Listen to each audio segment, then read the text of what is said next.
God, it's the BC3 Amigos. We are finally back after the turkey has sent us downriver, the Rio Grande, and basically we actually got our way back here, and I'm doing that for my Texas buddies here. But we are back in town. Glad to see everybody.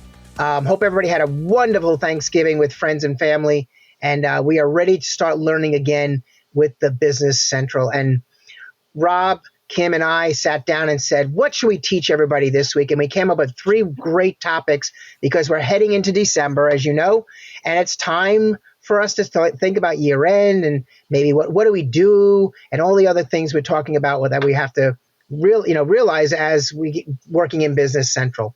So I'm going to kick it off this time first, and pretty much let's go there. And of course, then we'll round robin it as usual, and we'll end with some highlights of what we're doing for the month of December. And then, of course, what's happening in 2026 for the 3 of us and where we're going to be around so you can meet up with us and we'll have some fun. But I'm going to begin. I'm going to share my screen out. So let me do a quick share. All right. Guess what, gang? It's year end.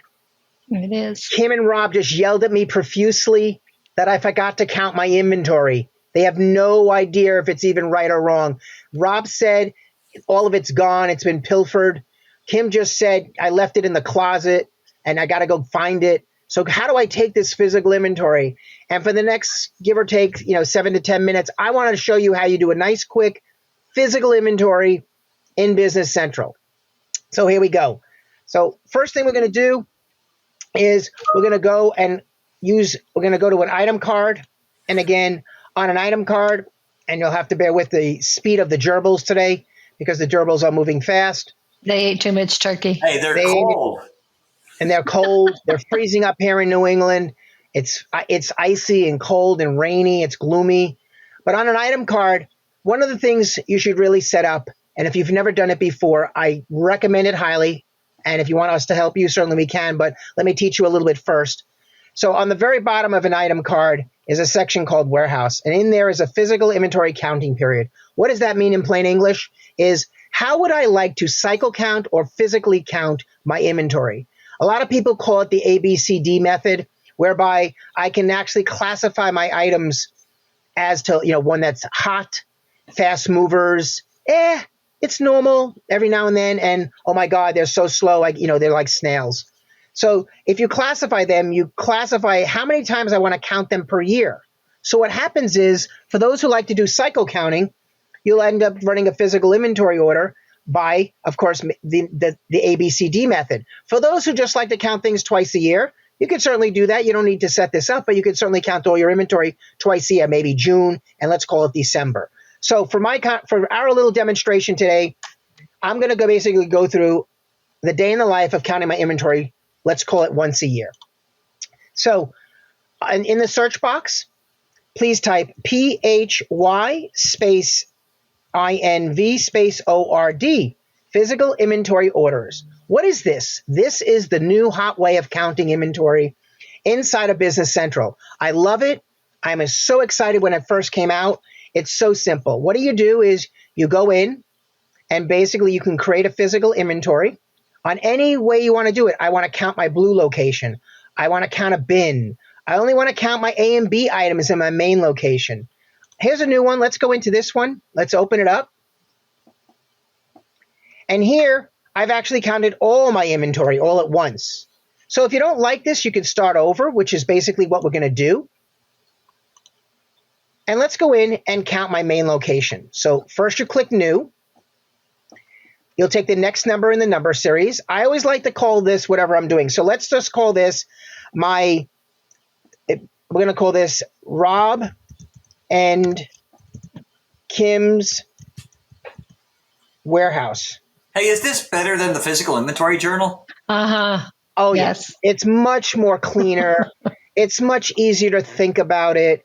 You don't have errors or you don't get kludgy on it. That old way was great when you think of journals, but this new way is just so much cleaner and easier to pass out to people in the warehouse to record the image. That's the key, I think, is the passing it out, being able to divvy it up. Yes. And then it all comes back and nobody has to manually calculate, 3 people counted, the same item in 3 different areas. It's one warehouse, but we stored extra in, Steve's closet. So here we go. We got we've got the main location. I'm defining it. I always put the order date. You don't have to give this to somebody personally. That's what the next step is all about. So leave that blank. Put the order date and put your posting date of when you're taking your physical. And again, you want to know something? Let's say I'm going to count inventory on 12/31 this year. Not that I'm going to be heavily drinking, by the way, with my amigos. But let's say I really want to do inventory that day. I can set this up now today to do this, even though I'm going to count weeks from now, because there's a trick on how do you re-update the numbers that you're going to pull. So we'll show you that trick too. Here we go. So I put this in here. I'm going to put on my line here, I got my physical inventory here. I'm going to go calculate my physical inventory. I'm going to go under prepare, and I'm going to click calculate. You can calculate everything. You can calculate things by the ABCD method, or I can calculate things with bins if you're using bins. Now, for this example, let's just forget about the bins. I just want to calculate everything. So I come in here. I'm going to calculate it, and it's going to tell me what the expected quantity on hand is. Yes, absolutely. Items not on inventory. Do I want to add lines for things I might find that are set as 0 right now? Would I like to see that? Yes or no? Again, you can turn it on or off. Down here, you can use your filters. People like to do things by item categories, maybe, or inventory posting groups. I want to make separate recordings by that. Absolutely. Filter any way you want to count this. You decide. It's that simple. Now we'll pick the main location. Again, I can do more filtering, but let's let this fly. It's going to go out, run through the inventory for the next 30 seconds, and it's going to come back. If it finds any item blocked, it skips it this time. You don't get the error you get on the journals. I like that. Items blocked, can't go forward. Guess what? Start all over again. Here, if it finds an item blocked, it skips it. Now, if by chance that has inventory in it and it's supposed to be there, that's something you have to resolve. So make sure before you start, if there is an item block with inventory, you unblock it for physical inventories.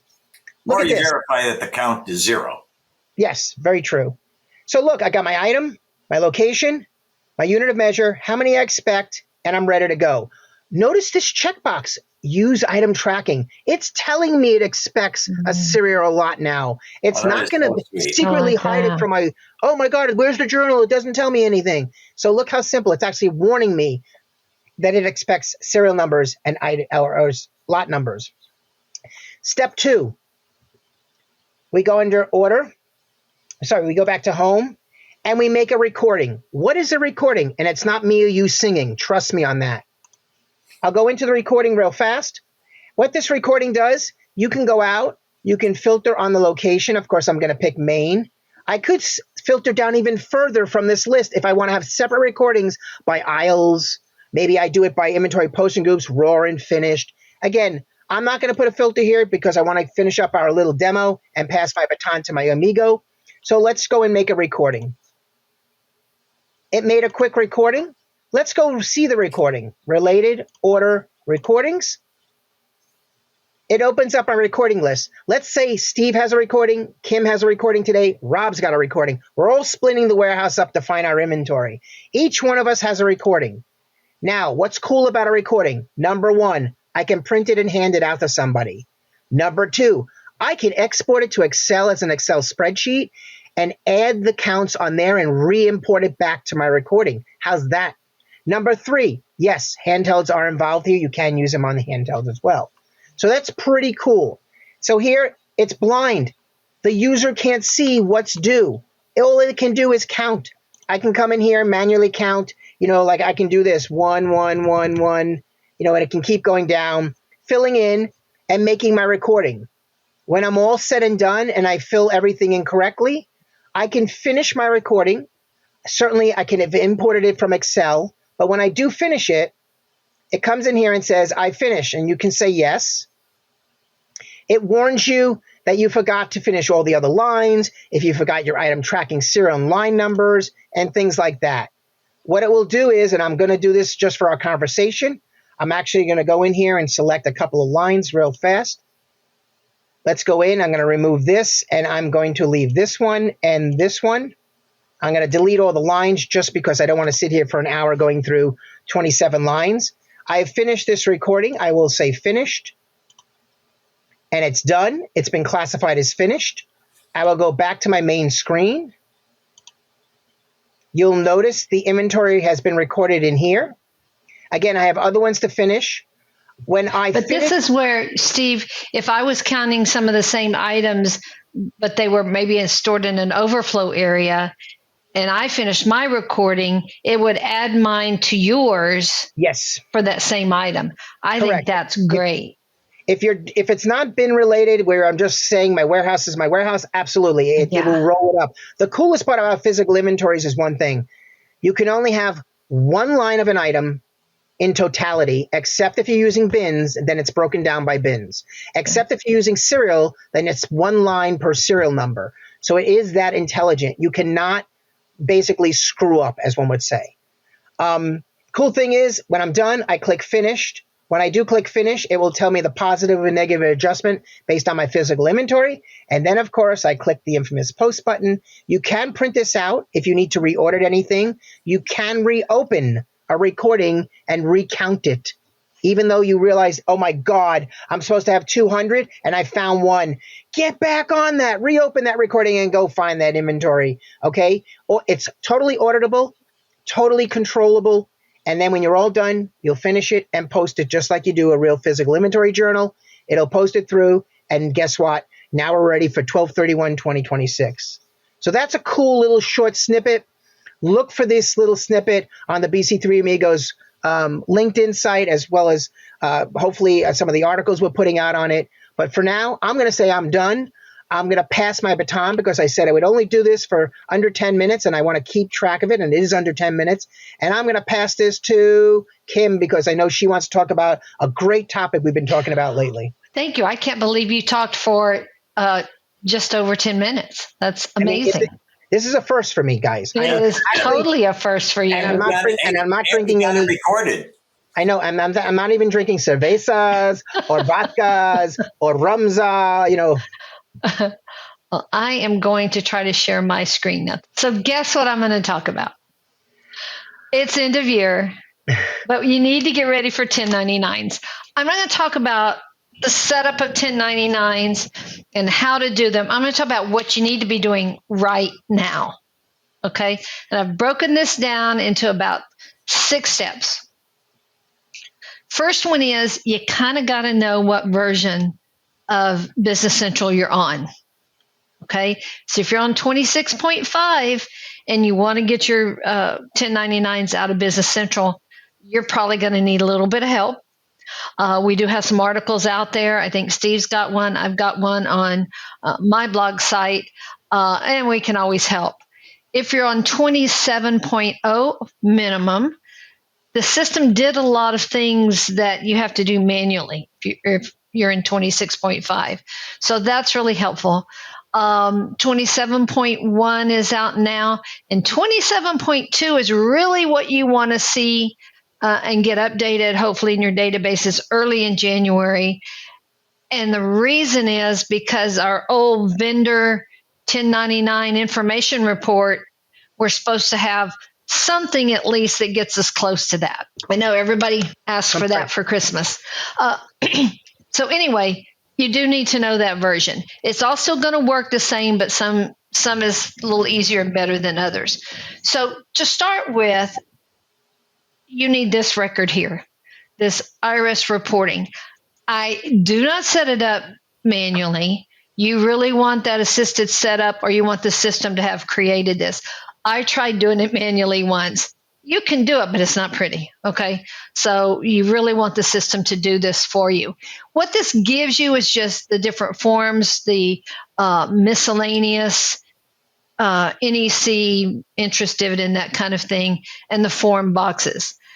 But why you want this is so that you can see your vendor setup. And I don't have anything here. So I haven't done what I'm telling you I'm supposed to do. I want to see all my vendors here. So let me pick a vendor. So Fabricam, and he's miscellaneous 05. No, not 5, 7. I always forget that one mixed up. 7. Okay. I could add them all here. I could take this out to Excel and add them. I could go to each vendor record and update them. If I've done it right and I had 1099 set up, when I loaded version 27, it would do that data conversion for me. Okay. What I'm saying is I want to make sure that all my vendors are here. It's what I expected. You, you need to verify that. Okay. And I think the easiest place to see it is here in this vendor setup, but you get there by going to the IRS reporting periods. Let's look at that vendor real quick because we don't want to work in that other screen if we don't have to.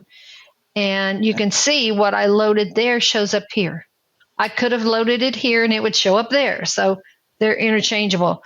What's the next part that is going to take the most time, and why I'm saying you got to get on this now, is these next two new fields. Did the vendor consent to receiving their 1099 via email?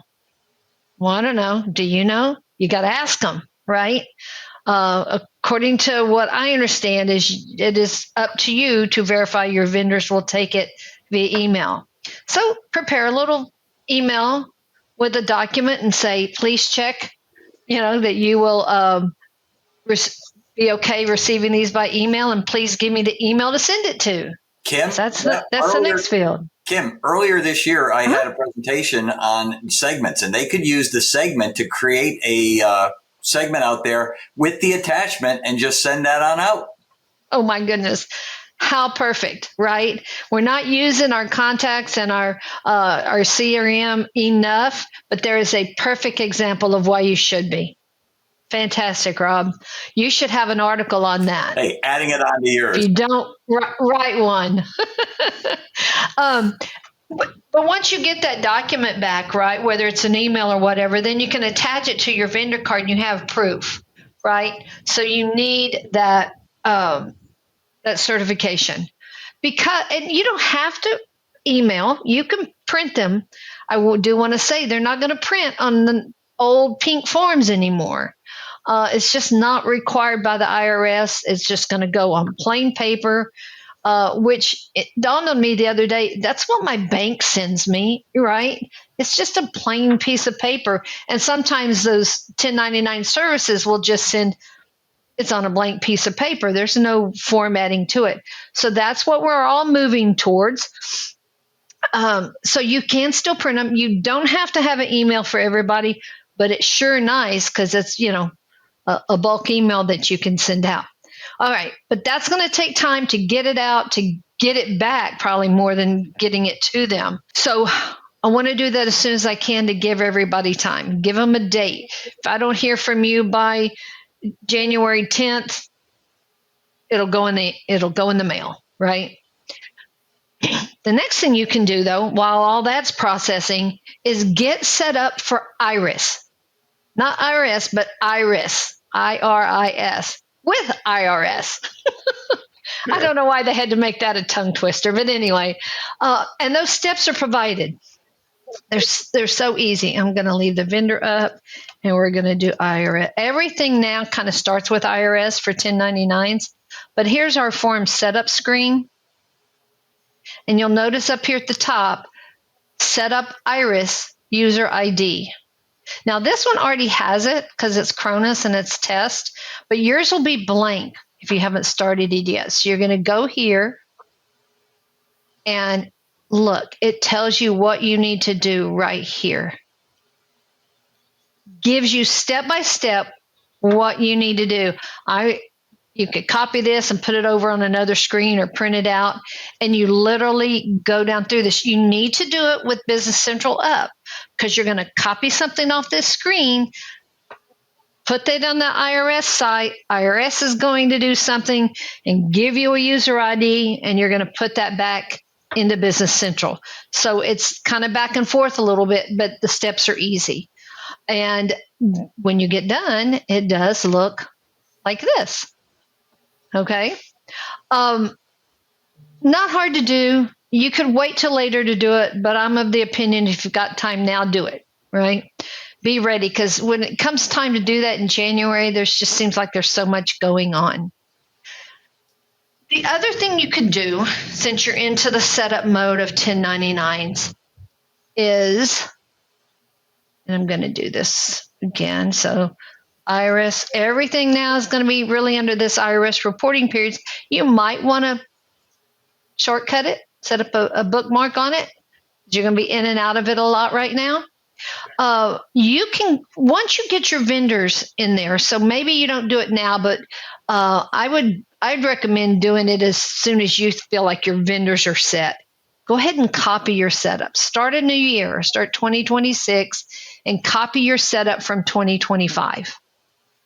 What this does is, if you start getting invoices in date on January 2nd for January, which I know that's unusual, but still, your posting date is actually going to drive your 1099 year. But you'd really like those invoices and credit memos to have the year in the form and form box of 2026. It kind of doesn't matter if you want to put them in 25, but you're not going to pay them yet. They'll end up going on 26's 1099 anyway. That's fine. But anything that's supposed to go in 26 needs to have 26 on it. So I think you should set this up a little sooner rather than later. If you fix a vendor, fix it in both years. If you add a new vendor, set it up for both years if you're going to do something for it in December. Not a lot to do, but I think it's things that are helpful to get done now. And one last but not least, I had a client the other day who wanted to see her 1099 information. So we went out, we created the documents. That's what we call the 1099. Now they're documents. They go outside of the company, and we created her 1099s for every vendor. And she found some problems, so she went and cleaned up the vendor ledger entries. She did hers manually. You do have Propagate now to do a big chunk of them. And then she came back and noticed, she went back in here and she just replaced them all. So you can recreate as many times as you need to. You could do it for one vendor notice, or you could do it for all. So this allows you, if you want to kind of get a sense of, man, I've only got 4 on here. I did 400 last year. I've got something wrong, So things you can do now to get prepared and not be crazy in January. Hey, Kim, I got to tell you, compared to what we used to do, this is amazing. Yeah. It is. It is. The fact that we can upload it, I didn't go into that because we're not processing them yet, but the fact that you can upload the 1099s directly to IRS, we don't have to worry about formatting the form.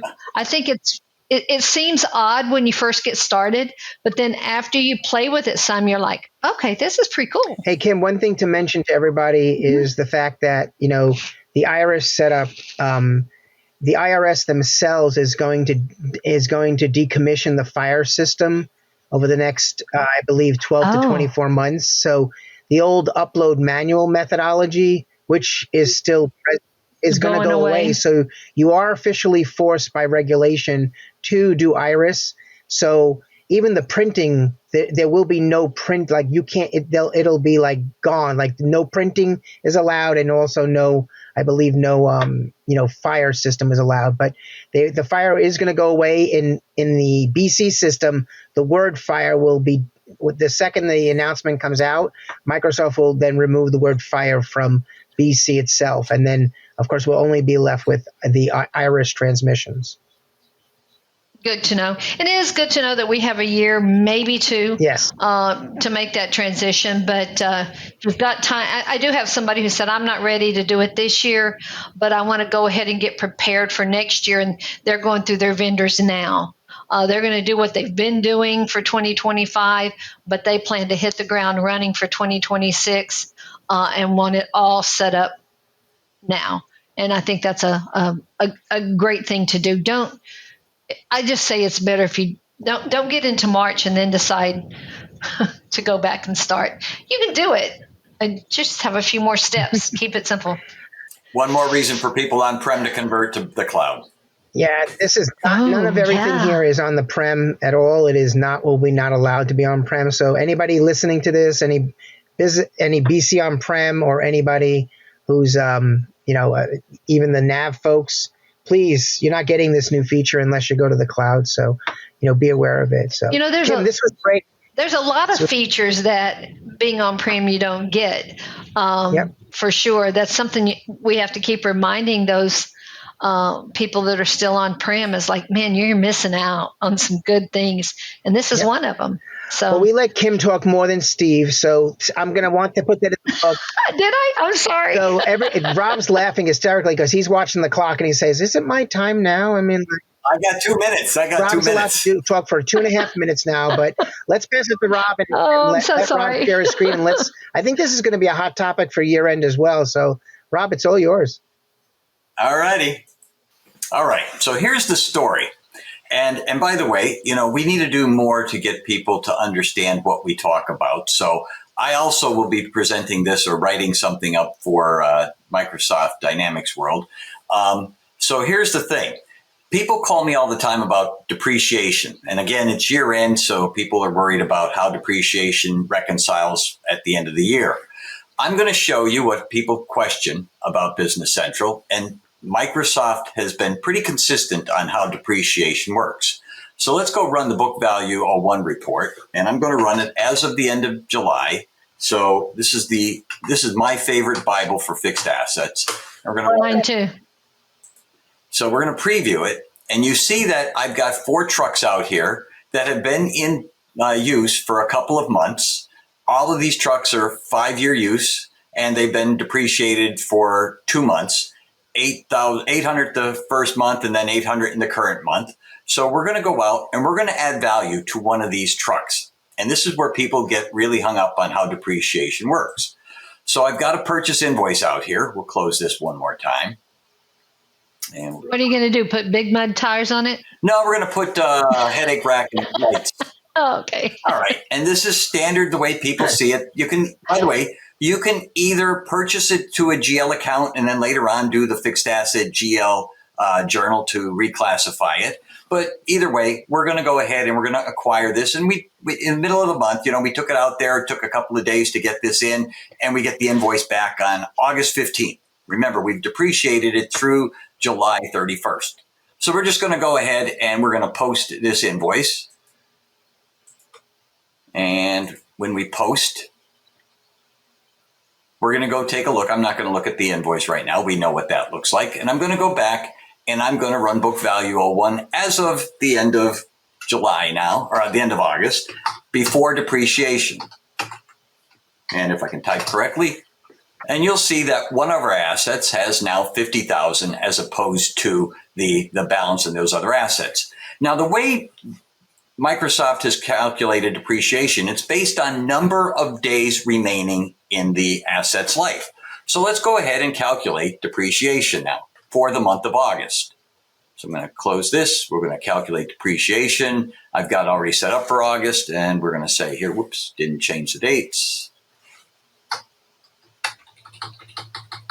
Just so the directions are here. And we'll say, okay. And we're going to run it for all the assets so you see what's going on. And it calculated for all 4. And remember, we had 3 assets that we didn't do anything for. Monthly depreciation was $800 a month, so we've got that out here. But look over here. We depreciate, that's how Microsoft is going ahead and do this. It is going to say there are 16 days left. By the way, when you acquire an asset like I just did, it is actually saying, oh, we're adding one more day in the month. So if you bought it on the first of the month, it would calculate 30 days. And let's take a quick look because I didn't discuss this first. We're going to go back to depreciation books so you can see how this is set up. And in our company book, I'm saying that I'm going to depreciate. And by the way, the assumption most people are doing is it's 360 days a year, meaning we get 30 days a month so that we have a smooth depreciation. The other thing is in this situation, I've got I think I've got rounding turned on. So I'm rounding. So that is a rounded number that's out here. So if we go back now and look at that depreciation that I've calculated, people say, well, wait a minute, I've only got 16 days of depreciation out here. I really didn't want, and I'm not sure why I've got that journal out here. I'm going to delete that line. Didn't need that in there. But they're going to say, this isn't what I want. I want to have depreciation that's consistent, meaning I've got 30 days of depreciation out there. Now, one of the things people can do, and I'm going to get rid of that for a minute, but remember, if you've got lots of assets, you don't have time. People don't even look at this until later on they're doing an analysis and they're saying, oh, wow, I didn't get the right depreciation. So I'm going to do something else. We're going to delete all these lines. We can do this. I'm going to delete, and we're going to do something else.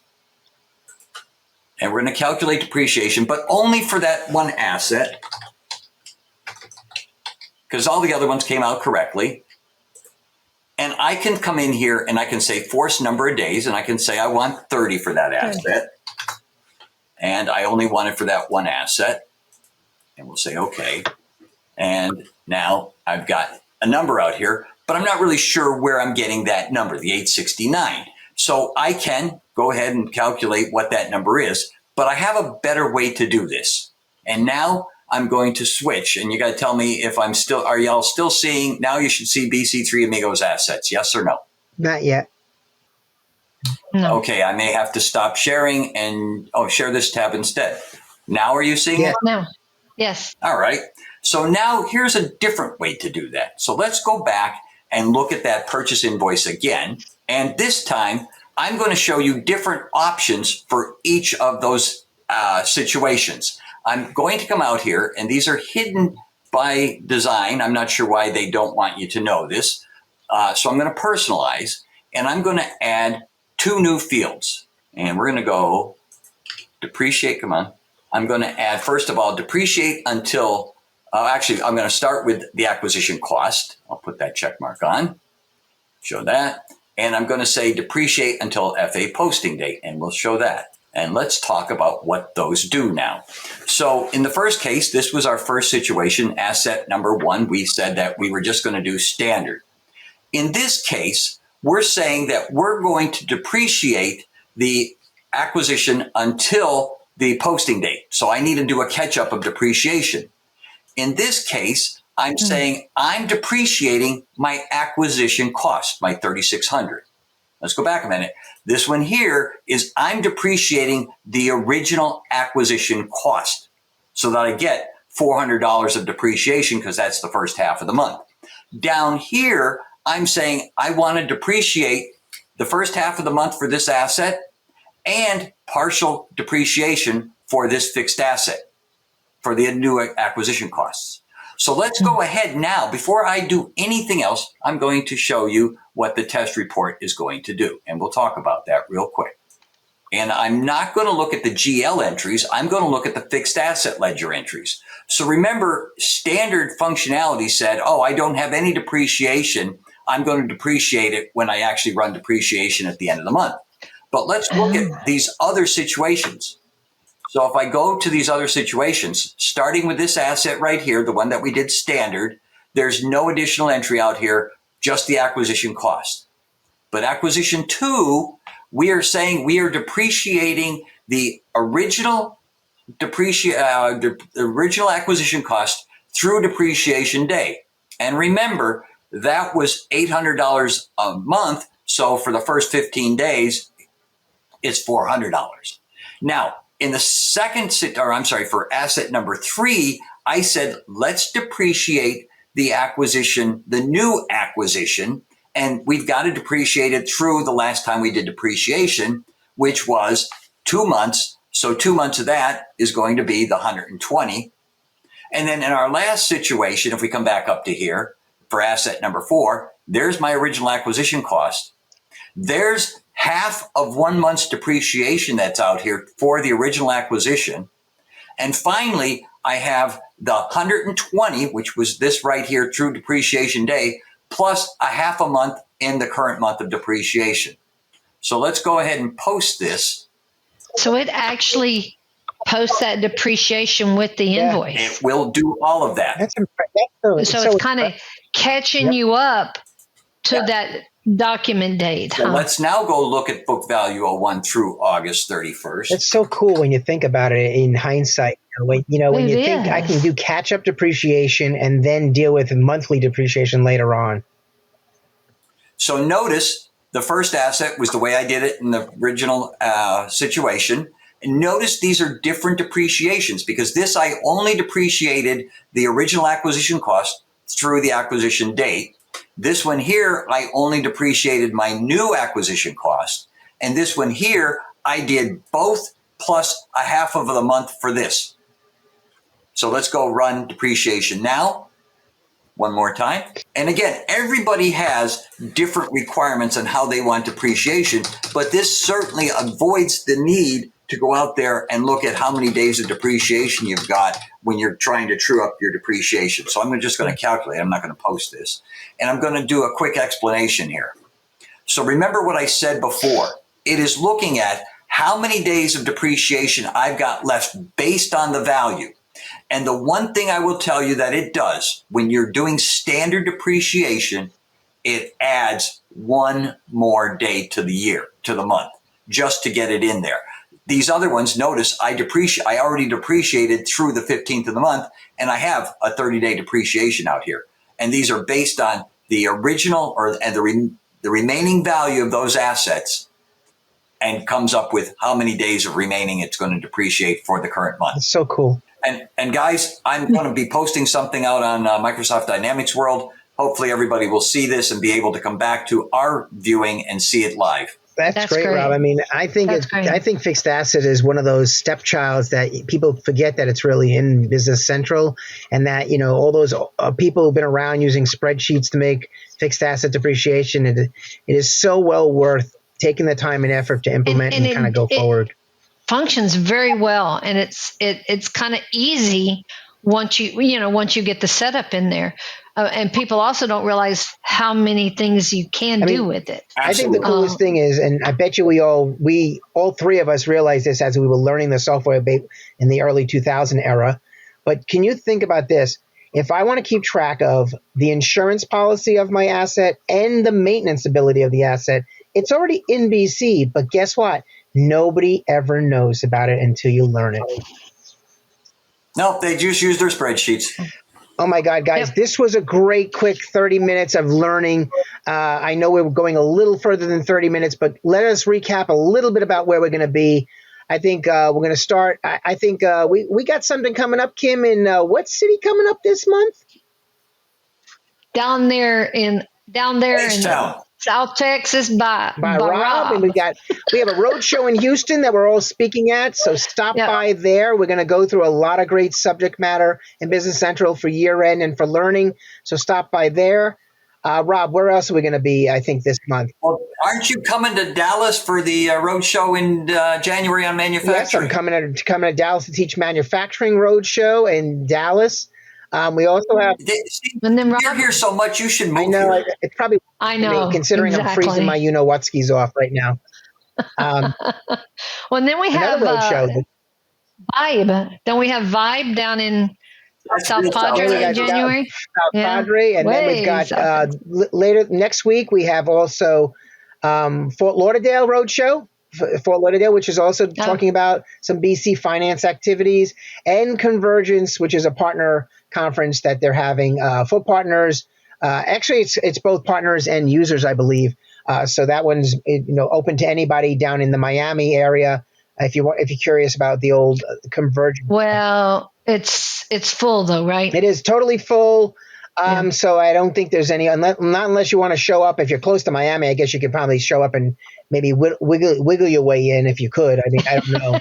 But tell him Steve told you so. Steve told you to wiggle your way through, and watch what happens. You probably get kicked out and arrested. Hey, we got another one of these coming up before Christmas. We do. Yeah, we have another very exciting holiday BC3 Amigo happening later this month, and we've invited some people from Microsoft to join us and talk about some of the BC stuff that's out there and some of the things you might want to be thinking about as a user, a consultant, or anything. So We don't want to give away what really we're going to talk about, but please, please, please look forward to the about a mid-month. We'll publish it in the mid-month time frame there. And other than that, I mean, that's pretty much what's coming up. And then, of course, don't forget about all the conferences coming up next year. We'll have our discount codes for some of those conferences coming out in January, especially for Dynamics Con and some other events. But keep in touch. We're going to be at some of the road shows next year, and also at Learners and some of the local, what we call Learners region events that are happening in your area. So, guys, I don't know about you, but I believe we're all getting together for some chow next week, because we're all going to be crisscrossing at our events. So the Amigos will be breaking bread and drinking heavily to celebrate the year of 2025. We survived. We survived. I can't believe it's over. But I can't. I know. But I know. guys, thank you so much for joining us. Reach out if you want more education on specific topics. If you really have a topic you are dying to learn and you want us to really teach it in 10 minutes or less, reach out. Or if you want a long-term article, you can always do that as well. Follow the BC3 Amigos YouTube channel, please. Yes, please join us on the YouTube channel. We're going to do more of these little 10-minute skits, and we're also going to be publishing. We'll try to make them shorter. We're going to make them shorter. We're going to try to publish more articles next year and more training events. So please look out for us and stuff like that to join us out there. So with that said, we will let you have back the rest of your day, and we will see you shortly with our holiday BC3 Amigo podcast. Adios. Bye. Adios.